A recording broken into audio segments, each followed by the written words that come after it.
शिवसेनेचे सामाजिक न्यायमंत्री संजय शिरसाट आपल्यासोबत, आपण त्यांच्याशी बातचीत करणार आहोत। कायदा सुव्यवस्थेचा प्रश्न निर्माण झालेला आहे। आज धनंजय देशमुख हे सुद्धा टाकीवर चढले, शिडीसुद्धा गायब झाली, बराच गदारोळ त्या ठिकाणी झाला। सरकारची नेमकी भूमिका काय? कारण वाल्मिक कराड यांच्यावरती मकोका लावा, राजीनाम्याची मागणी होते मंत्र्यांच्याच, काय म्हणाल?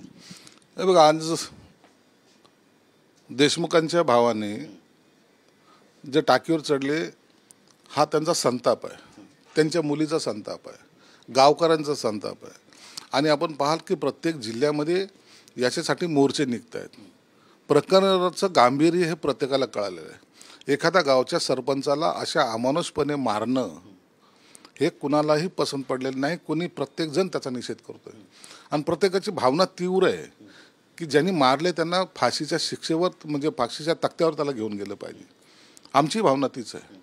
म्हणून सरकारसुद्धा त्या पद्धतीने प्रयत्न करते, चौकशा करते आणि जे काही यंत्रणा लावल्यात, मग तुम्ही CID घ्या, तुम्ही स्थानिक पोलीस घ्या, SIT घ्या, या सगळ्या ज्या काही मागं लागल्यात ना एजन्स्या, हे शांत बसणार नाही। CBI आहे, हे सगळं शांत बसणार नाही।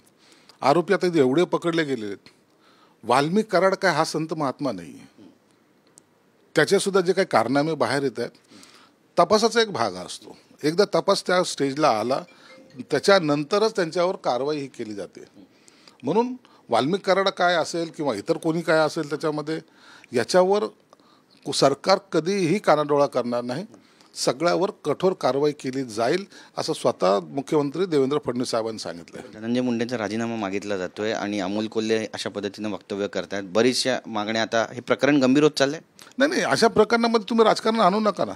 जाणाराचा जीव गेलाय, तुम्ही राजकारण दुसऱ्या दिशेला घेऊन चाललेत। कोणी येतो राजकारणावर बोलतो, तुम्हाला खुन्याला पकडायचं, त्याच्याबरोबर असलेल्या साथीदाराला पकडायचं का राजीनामा मागायचा, एकदा ठरवून घ्या। प्रत्येक गोष्टीमध्ये राजकारण करणं योग्य नाही आहे। या खुनाच्या तपासामध्ये तो कुठं गेला होता, कोणी त्याला सपोर्ट केला, काय केला, हे सगळं बाहेर येतील ना। मग त्यात धनंजय मुंडे असो की आणखीन कोणी असो, सरकार त्याच्यावर कारवाई करणार आहे।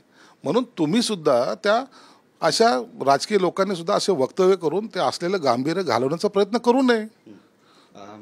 लक्ष्मण हाके आहेत, त्यांना धमकी आली आणि जरांगे पाटील यांच्या नावाने त्यांना धमकी मिळते जीवे मारण्याची, अशाचं त्यांनी एक ऑडिओ क्लिप जी आहे ती फेसबुकच्या माध्यमातून शेअर केली। हे बघा, धमक्या अशा वेळेला सगळे काही लोक इमोशनल असतात, काही लोक सोशल मीडियावर जात असतात आणि अशा धमक्या ह्या प्रत्येक राजकीय पक्षाच्या नेत्यांना येत असतात।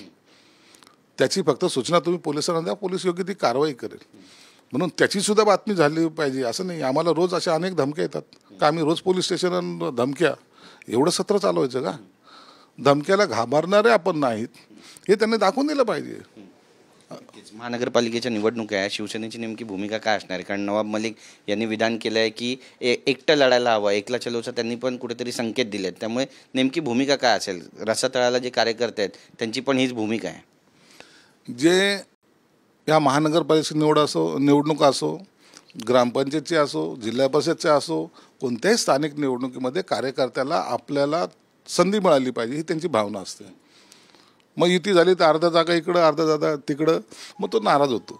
म्हणून त्याने ती मागणी करणं रास्त आहे। परंतु एक लक्षात घ्या, गेल्या विधानसभेला जो मॅन्डेट मिळाला आहे ते महायुती म्हणून दिलेलं आहे आणि त्याच जर युती कायम राहिली तर ह्या सगळ्या महानगरपालिका जिंकणं हे सोपं होईल, एवढं मात्र निश्चित आहे। तरी याचा निर्णय हे वरिष्ठ नेते घेतील। संजय राऊतांचं वक्तव्य काय? आधी म्हणाले की मुंबई ते नागपूर एकत्र लढू, आता आज त्यांनी युटर्न घेतलंय।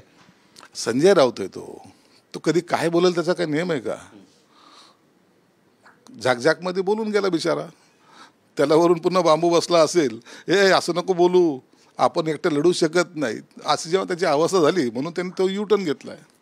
म्हणून कोणताही कॉन्फिडन्स देताना किंवा कोणती घोषणा करताना वरिष्ठाशी सल्लामसलत करणं कधी बरं, पक्षप्रमुखाच्या भूमिकेत जाणं हे इतकं सोपं नाही, हे त्याला काल कळून आलं असेल। धन्यवाद तुमच्याशी बातचीत केल्याबद्दल। कॅमेरा पर्सन योगेश गुरवचा, गिरीश गायकवाड, TV9 मराठी, मुंबई।